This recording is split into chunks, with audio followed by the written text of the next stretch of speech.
Oh no, I want to believe in a creator, but then I'm still trying to find out whose truth is the truth about the creator. Because I want to believe that there's something out there, because I don't really want to fall into the realm of believing that everything around us is coincidental.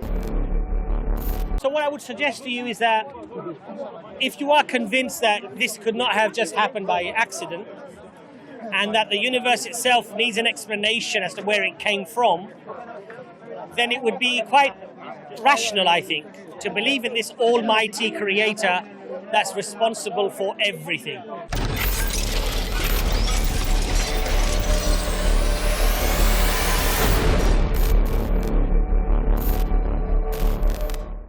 That wasn't what was meant, it was actually this.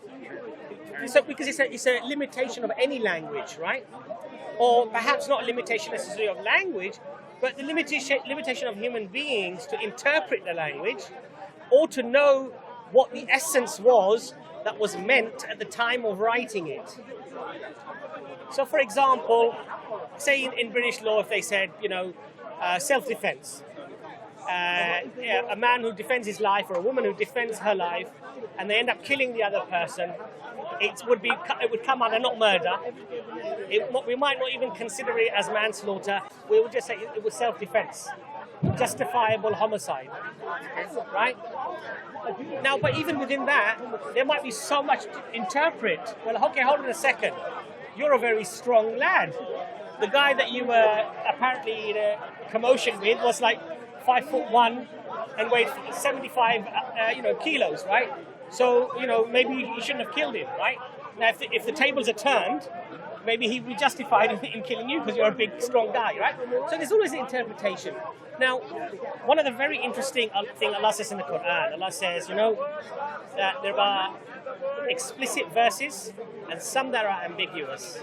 In other words, there's a room for interpretation. And the people with the disease in their hearts will turn to the ambiguous ones. Okay, I see. So if it's ambiguous, the best policy is to not address it? No.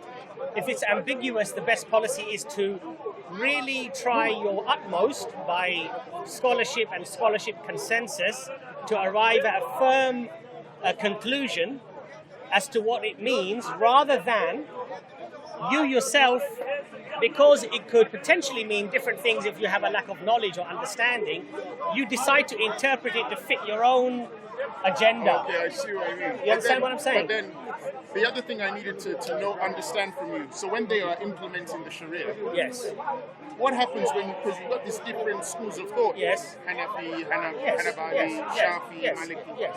How does that then work in enabling that Sharia to be 100% perfect? First of all, no interpretation is ever going to be 100% perfect. We're human beings, right? All we can do is we can do our best. So we're told that if a scholar that genuinely makes a mistake, he does his best, but he gets it wrong, he'll get one reward. What reward is that? One reward for doing his best. Okay. Even though he made a mistake in interpreting the Sharia. The scholar who gets it right will get two rewards. But who decides which right or wrong? Well, according to Allah. Okay. Right? So according to God, if that person made a mistake, but it was a genuine mistake, Allah will still reward him because he's trying his utmost to try to do what's good for the people. If, however, he gets it right, Allah will give him two rewards. This is the mercy. This is the mercy of God. So, but all of that makes a lot of sense now talking to you about it. And the Khalifa they're choosing through a democratic process. Is he present? Sorry, Anis, am I plugging this into something? Yeah. So, is it like the Catholic Church when they choose the Pope? No. So what would happen is, when, for example, the Prophet Muhammad, peace be upon him, died, a group of the most knowledgeable companions, who were regarded by the people to be the most, competent and religious, they did a shura and they decide a meeting. So shura is a meeting. A meeting, right? A discussion or a shura would be not a debate, but it would be a meeting basically to ascertain who the best person should be to lead. All right. So they chose Abu Bakr radiallahu anhu. When he died, another group came and they decided it should be Umar Khattab radiallahu anhu. When he passed away, another group was formed and they chose Ali radiallahu anhu, the Prophet's nephew, right? And that group, how did they come into fruition? The people choose them, or who chooses them? So effectively, it would be the people who would decide that you are the best, really, to lead us. So, for example, in Islam, the way that democracy works, or the way the will of the people works, is that if I live in a town called, say, Redbridge, we would call a meeting for the people of Redbridge to come, and we would put forward who we think is a good person to represent us in Redbridge. Okay? If I chose you, I said, this guy is a very upkeep, he's very honest, decent, is very educated. I think we should choose this person.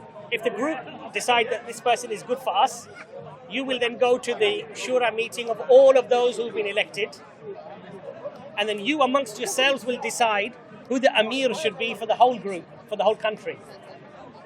Now, if you're not doing your job, the group can form again and say, look, he's not doing his job, he's done this wrong, done that wrong, we don't want him anymore, we want this person. They choose another person, that person then becomes your local representative. All of the local representatives would meet and they would then decide who the Khalif should be. So in choosing, they're going through a democratic process to choose. Well, the problem with democracy is when I say democracy, I don't understand what you're saying. It's the will of the people. Okay. The problem is, in Islam, what we say, for example, is anyone, the Prophet ﷺ said, who stands up to be elected, wants leadership, craves, desires leadership, should not get it. Because usually, the one who craves it is not the best person. So it's the one who doesn't want it who will be chosen. And in fact, Umar Khattab radiallahu anhu, he said, I don't want the Khalifat. I don't want the leadership. It's a big responsibility. And they said, Amir al-Mu'mineen, there is nobody left. We want you. They literally forced him to accept it. And this is a sign of a good leader. Because he realizes that the responsibility that's on my shoulders and the accountability to God is so great, and I have to be so squeaky clean that, I don't want this responsibility. And those are usually the best people to lead you. So when he's then chosen as the Khalifa, who has the real power within the Sharia? Is it the selected group of elders, scholars who chose the Khalifa? Or no, the Khalifa would make the final decision. He makes the final decision. But he would obviously do, in Islam is a sunnah. The Prophet Muhammad ﷺ said that when you do things, do it with mashwara, do it with a discussion between people that you trust, that are good and intelligent. Take advice. And the Prophet's sunnah was, even on small matters, take advice from two people that you trust on a matter. Because it may be that, they will bring things to light that you did not realize or appreciate. And in fact, now we've realized, even through social sciences and science, that boardroom meetings or meetings often have a real purpose in directing what strategy you apply. And often one man at the top who just makes all the decisions, it gets messy. Okay, that's very good to know. So even these group of men, what do they call these scholars coming together? They would just be, I don't know the Arabic word that you would use for them, but they would be among the elders, the educated, the scholars of the time, and the people would recognize them that, mashallah, these people are the scholars of the time. And mashwara, or taking advice or discussing, is a great tradition within Islam. Because it often, the conclusions you arrive at will be far more robust, far more sensible, because you may be a little bit rushed to make a decision. And somebody may say, well, have you thought about this? And you think, actually, I didn't. So it can make a very big difference. This is how the Islamic way of rulership should be. Should be. What happens if the leader, the Khalifa, misbehaves? Is it a case of waiting till... Because he doesn't have like a... Well, in the world of democracy, you know, a prime minister will be in charge for a while, then there'll be another election, and in America, the president can only stay for 2 terms. The Khalifa, can he stay for as long as he wants? No. Okay. If he does something wrong, they can call a consensus and they can say that what he's done is completely unjust, it's haram in Islam, and I think we need to get rid of him, we need to get somebody else in. You don't have this fixed 10 years that, you know, he's going to be... Now, I appreciate people who are going to be hearing this are going to say, oh, but that's not how the Muslim world at the moment is being run, right? But that's not Islam. Islam is the perfect rule of God. Human beings are not perfect. Throughout history, we've had Muslim leaders as well who've been tyrants. They've abused their own people, they've abused people around them. Okay? They wage war within their own people. But, you know, corruption is a trait within human beings, not in God, not God's principles, not God's rules. Sharia is often very misunderstood because, Sharia simply means a way, to find a way, like it's like an oasis, you know. That's the Sharia, and Sharia is interpreted differently, sometimes at different times as well. So there was an astronaut, a Saudi astronaut, who went up on a NASA mission, and he said, "What's the Sharia according to how I should pray?" Now, you're not going to find that in the classic books, right? I'm talking about literal explanation. When you go out to outer space and you're circumnavigating the Earth every 45 minutes, then this is how you pray, right? So that had to be an interpretation, but done by the scholars, who said, okay, we have this hadith in relation to traveling. Now, how can we apply that to something like this? And so they do what their best interpretation would be. And they said, okay, well, you can't pray all your 5 prayers within 45 minutes because so you stick to the time of your place of origin. And he was Saudi. So whatever the Saudi time is for prayer, you pray at that time. And those men, who chose them? Was it the leader of the king of Saudi Arabia? No, so in Saudi, things run a little bit differently, right? Because you have a royal family, and things are operated slightly differently. But they've appointed who they feel are the most renowned scholars in Saudi to make the decisions. They have a huge universities there, Medina University, many other universities. Many foreign students study there as well, from all different countries, including England and America and what have you. And so they've appointed who they feel are the best to interpret the Sharia. I would really like to know their process of choosing. Yeah, I mean, look, those things... historically speaking, has there been any time historically where the Khalifa has done something bad and the scholars have said, you have to go? I believe so. But there have been times when they've been unable to do so as well.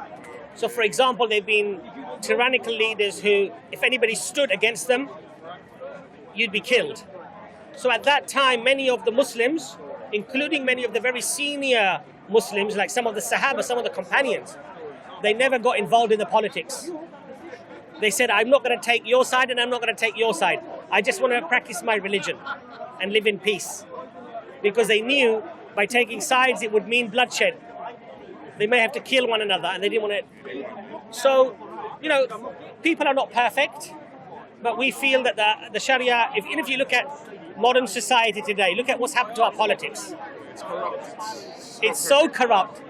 It's such a mess. That really we can't even claim that now the will of the people is heard anymore. But in Islam, if it was operated according to the Sharia, it would truly be the will of the people. Corrupt leaders would never be selected in the first place. Because if you have a lifestyle, for example, that is un-Islamic, they would never select you to start with. If you were known to be dishonest, they would never select you. If you were known to be corrupt to people, they would never select you. So they would always go for somebody who was Islamically knowledgeable, practicing, and of course worldly knowledgeable as well. So the thing I wanted to ask, when they're going through the process of choosing the Sharia and they're choosing the Hadiths, do they look at the Kutub al-Sitat, the 6 authentic ones, or do they choose 3? No, they would generally look at a wide selection of Hadith, Bukhari, Muslim, Abu Dawood. They would also look at some of the... as well? Sunnah al-Shudra? Yeah, they look at all of the Hadith. There are scholars, mashallah, who could literally quote you Hadith from dozens of sources, and they will give you why this one is weak, why this one is strong, why this one is preferable. Now, of course, sometimes there will be a disagreement, and people will say, well, I prefer this line of narrators because I believe of this, and this reason. And the other person may say, well, actually, I find strength in doing it this way. But How many of them would be there, though? How many of them would be there to make the decision? No. So, for example, I'm guessing they're going to have to vote. So, for example, if I have a problem with, let's say, I'm doing a business, and I want to find out if my business is halal, is permissible, I may go and ask a scholar in my local community, who may say, okay, email me the question. I will ask my teacher or my scholar who I trust on this matter. And we have now, alhamdulillah, scholars who are experts within finance. We have scholars who are experts within medicine. They themselves are doctors or surgeons, and they're scholars. So we can direct those questions to people often who have the best ability. Now, even then, that is not a guarantee that you will get exactly the same answer. But what we have to appreciate is that those differences are often on most of the very small issues. We're not talking about, should I pray 5 times a day? Should I go to Hajj once in my lifetime? Is God one? Is the Quran from God? Is Prophet Muhammad, peace be with him, the last prophet? Those are in stone. Yeah, that's the easy stuff. The aqidah, the main aqidah, the foundation is in stone. The minor issues, like in salah, in a prayer, should I hold my hands here or should they be here? You see, those might be some discussion. Some people will say, actually, I find a lot of hadith to hold it up here. Some people may say, actually, it's okay to hold it here. Now, we don't believe, and scholars also say that these are minor things. Allah is not going to throw you into hell or heaven because you held your hands here or held. You understand my point? So we have to be, a little bit more pragmatic and understanding. A person who constantly looks for differences is looking for division. Okay. Especially when it comes to minor issues, where you have all this consensus. Stick to the consensus. Often you find people argue about these minor things. They don't pray. I didn't even know they would, but then I know nothing about it, but I didn't think they would argue about the minor stuff. Yeah. But I wanted to ask, because you mentioned the hadiths, you mentioned Sahih al-Bukhari, Sahih Muslim, you mentioned Sunnah Abu Dawood. Yeah. So what happens if a group of people from a different region, they set up their Sharia, but they don't use those hadiths? Is it still a Sharia? Yes, of course, because Sharia simply means to find a path or a way. The way that you're finding is to God, right? To get closer to Allah, to be obedient to Allah's commands, okay? As long as they do what they do in good faith, in the best ability, the differences will be very small. Because there aren't that many things that are, I'm talking about in terms of aqidah, foundational things, that you could really have a massive debate on. It's the minor issues. Now, if they decide, well, we'd like to hold our hands here because of this reason, that's fine. When I go to my mosque, some people hold their hand here, some are holding them slightly lower. It's perfectly fine. No, but I was asking more like if they chose to use hadiths which are from the Sharia tradition and not the Sunni, so they wouldn't look at Sahih al-Bukhari. Yes. Would their Sharia be compromised, or would it still be the way? It would depend, and I'll tell you why it would depend. So you might find certain hadith that you may only find in these books. Yeah. You see my point? I understand. So knowledge is power. And the more knowledge you have, the more power you have in terms of how you interpret things. So it would be, I would say, for an academic, wrong to just chuck away entire whole swathes of books that are widely recognized as being very strong. I mean, it doesn't make sense, right? So, for example, I mean, you're studying law. If the top 5 books of law, widely recognized to be really good, you said, I'm going to do my degree, but I'm going to leave these 5 books out, it would be... You see my point? I understand what you're saying. It would be compromised then. That makes sense. On a lesser note... Would you like some water? No, I'm fine.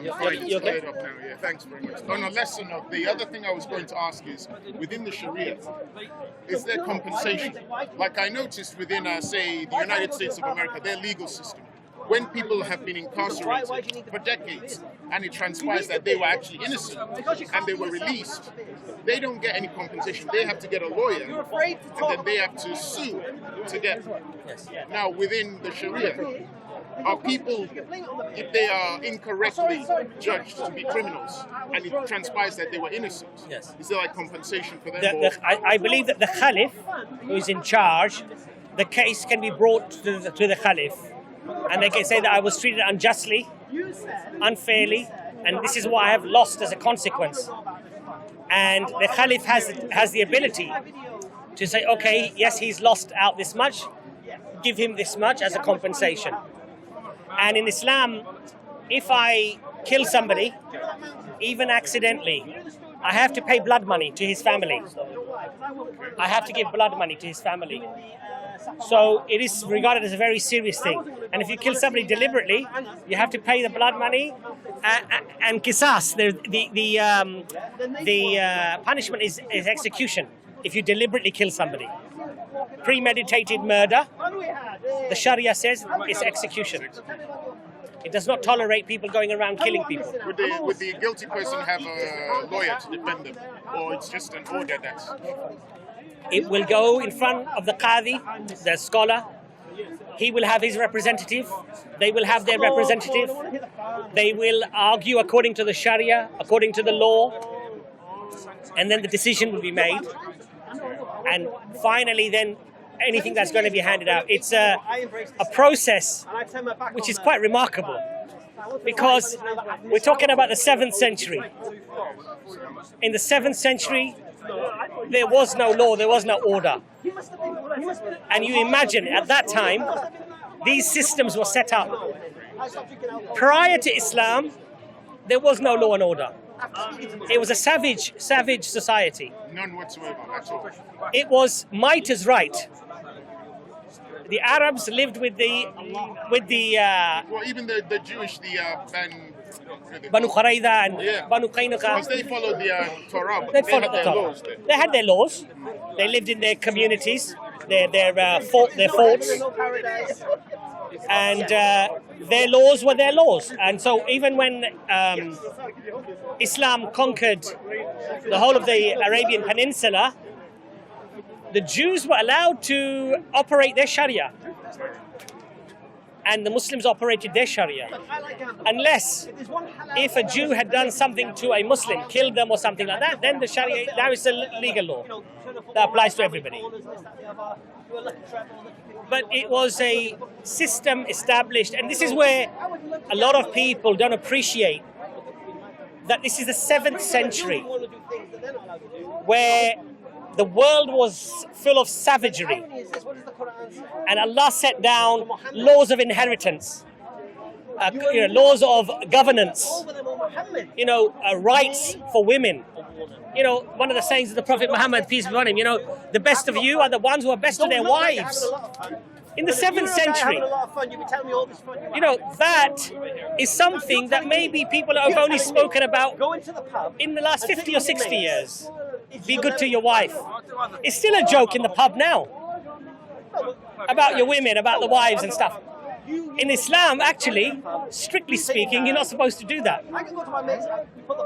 You're not permitted, for example, to even talk about things between you and your wife of an intimate nature as a joke is regarded as something that is very disgusting, disgraceful, out of respect. From what you've said, you've actually just prompted a question in my head. So within the Sharia, from what you've just told me, how is domestic abuse dealt with? Or is it not addressed? The Prophet Muhammad sallallahu alaihi wasallam, and this is the 7th century, he brought the people in and he warned them about abusing their wives. And in fact, when you think about it,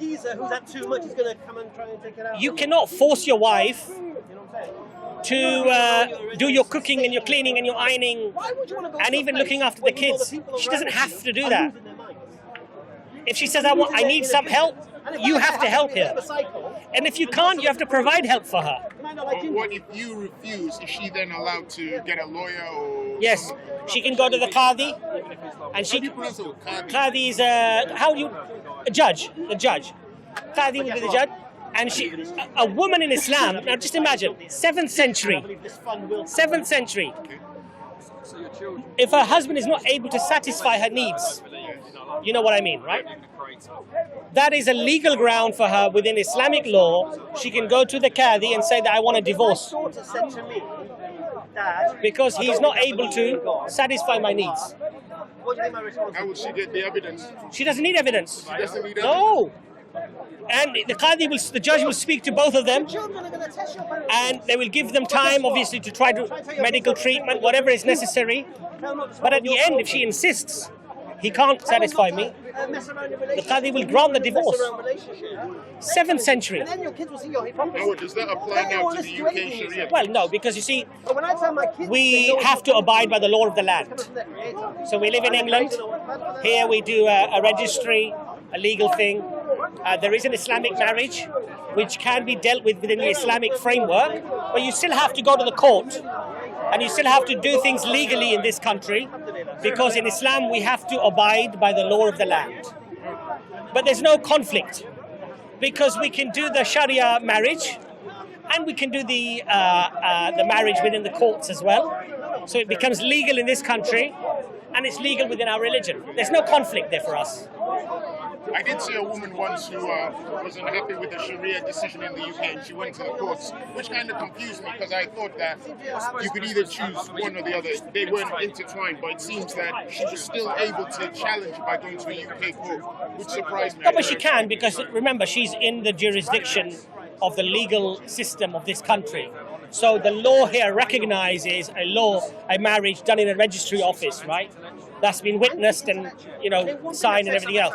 Now, legally, she would still have to go there and have the marriage annulled anyway, because otherwise she's legally tied to the person, right? But what I remember our conversation that we have spoken before. Oh yes, that was long time ago. A while ago, yeah, we were just talking about the word belief. I see. And the discussion about the Muslim Prophet speaking to Jibreel and Allah in a cave, whether it happened or not. Okay. That was ages ago. That's what we So where have you moved on in your journey of knowledge, though? Where are you now? Well, what do you believe? I'm still searching, but as you can see from the questions I've asked you, part of my search for the truth has involved looking at the laws from various religions. So I've had discussions with Jews about what's in the Torah, and I'm having a discussion with a Muslim about what I've noticed in Sharia, which is why I learned about, the Sharia will be made up with verses, surahs and ayahs from the Quran, certain hadiths, and there's another process, ijma, and so I was learning all about that. So I'm still searching, asking questions, doing research, but then when I do the research, I think it's also important that I talk to people about Alhamdulillah. it. That's very good. That's what I'm doing. That's very good. But in terms of your concept or your anchor to believe in a creator, are you there yet, or is that something that you're still debating? Oh no, I want to believe in a creator, but then I'm still trying to find out whose truth is the truth about the creator, because I want to believe that there's something out there, because I don't really want to fall into the realm of believing that everything around us is coincidental.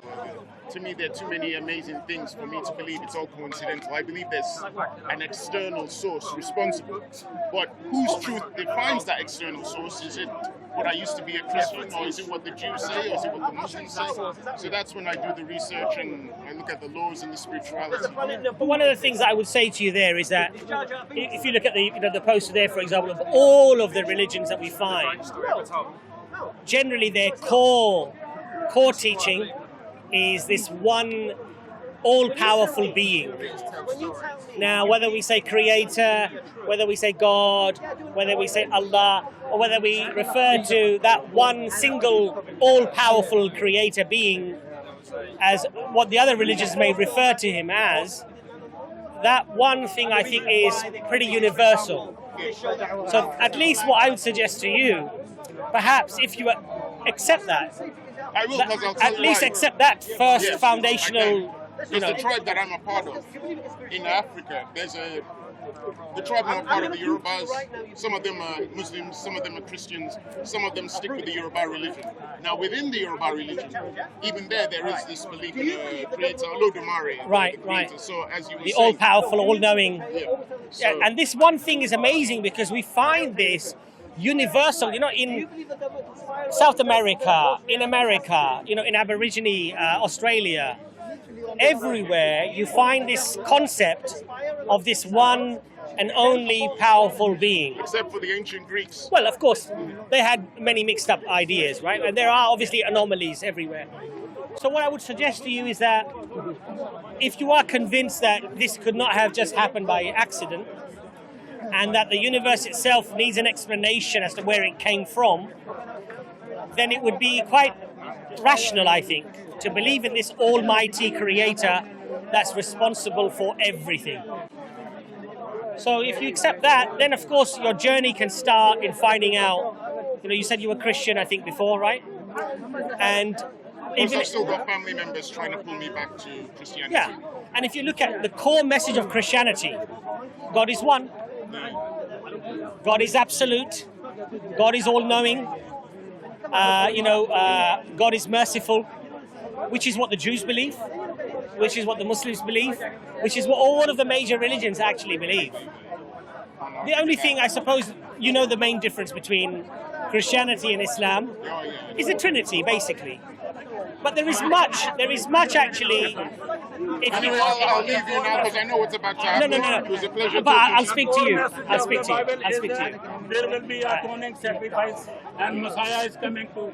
All right. If you don't mind, Atoning sacrifice. brother, if you don't mind, Atoning sacrifice. Okay. That's the core message of the Bible. okay. It's not that God is one and only and absolute. Of course. Okay. Of course. So that's what I was saying. But the core message of the Bible is that Messiah Will is return. going to be our atoning sacrifice. Okay. That's the core message from Genesis to Revelation. Okay. If I can go back to our discussion. So even if you were to accept what he said, I recognize what yeah, you're saying. even if you accept what he said or recognize what he said, that the reality is that the core, let's say, foundational teaching of Jesus was that God is one, God is only, God is absolute. That's his literal words that came out of his mouth, right? And the word in Hebrew, echad, means uniquely one. Unity. Uniquely. You can't make up. Listen, you can't make up English words. You can't make up English words. It doesn't mean that. One in You unity. can't make up English words. One in unity. Okay, the Jews, One in unity. the Jews Yeah. who know the Torah, Yeah. who speak the Hebrew, they understand that word echad as uniquely one. No. Now, When if husband please, and wife they marry, we have they a- get married, yeah. they become ahad. Ahad. No, they don't. Means, They're still two people, They aren't they? are one unit. No, they're not one unit. They're not. They're not one. They are two in one. They're not. They're They not. are two in one. They don't become when Siamese. When they get married. Okay, they don't When become- they get married, Okay. they become I'd like two to in have. one. I'd like to have a They- calm they- discussion with this calm brother. discussion. But please. No, but But don't interrupt, the- please. the- Okay, but the don't way- interrupt. The way you are lying Okay, here. all right. The way Okay, you are lying okay, here, okay. you need to be corrected here. Let me lie to the Yeah, brother, yeah, yeah. but don't You interrupt need me. to- no, Don't you- interrupt you me, need to be please. corrected here. I'm asking you Am I- nicely. Am I telling anything wrong? So you're lying. I know what you're saying. I'm I've asking heard you it, so nicely. it's not surprising Okay, to me, so I'm I'm not saying asking you're you. lying. I'm I asking agree you with as a what you're Christian, saying. right? But Listen. When husband and wife I they understand. marry together, you say they he's become lying. one. Brother. According to, Brothers. according to, Brothers. according to Bible. What the Lord has put together, I feel like it- That's right. That's right. So they are a unit in one. Right. Yeah. So God is a Father, Son, and Holy Spirit. Yeah, I know. I've heard that. Yeah, I know. They are three in one. Okay. We also You're a call, Christian, right? Hear, O Israel, You're a the Christian. Lord your God You're a Christian. is one God. You're a Christian, right? Hear, O Israel, the Lord your You're God Christian, is right? one God. You're Christian, right? Yes. I'm asking you very nicely. Hear, O Israel. I'm asking you very nicely. Yes, yes. Please let me have my discussion with this brother. No. Please don't interrupt me anymore. But Now, you, be a but good you are Christian. saying, Be a good Christian. I second. Be a good Christian. You said Okay. God is one. Be a I good- said, yes, fine. God is one. Be a Hear, good- O Israel, the Lord your God is one God. Okay. But that God is a Father, Brother, Word, and Spirit. Brother. Word and Spirit. I know. Yes. Okay. I know what you're saying. I know all of it. Yes. I just want to hear his perspective. Right. Okay, yeah, But I don't yeah. disagree with what Now, he's what saying. I know would all like to of it. say, I'm asking you very nicely. Yes. Please be respectful. Yes. I'm having a conversation with this brother Yeah. because what I don't want to do, and you don't see me doing very often here at all. I know. I don't like to shout at people and discuss No. things in Yeah. that way. Yeah. I don't want to shout over you That's right. and then you shout over me. It's disrespectful. Yeah. Please, okay? Yeah. Okay.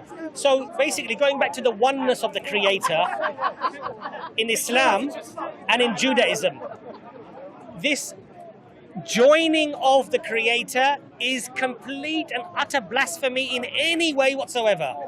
So even when Prophet Muhammad, peace be upon him, died, the Caliph, Abu Bakr, the first Caliph, he said to the people, all of you who worship Muhammad know that Muhammad is dead.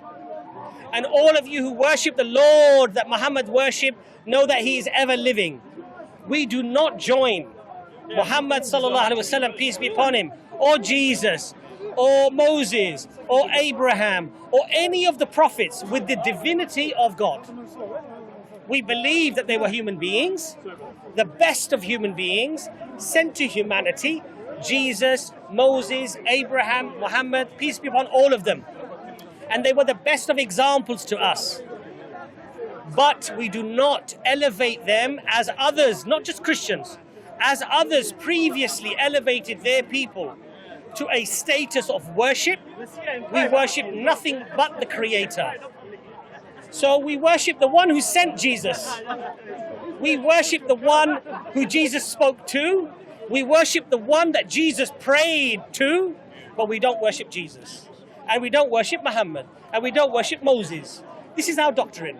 This is exactly what the Jews believe in terms of the oneness of God. Now, there are Unitarian Christians who don't believe in the Trinity. There are Trinitarian Christians who do believe in the Trinity. Non-Trinitarians. That's their choice. That's their choice. Look, I say respectfully, that's their choice. If they believe it, they feel they have grounds to believe it, that's their choice. But for us as Muslims, we don't join anything to God.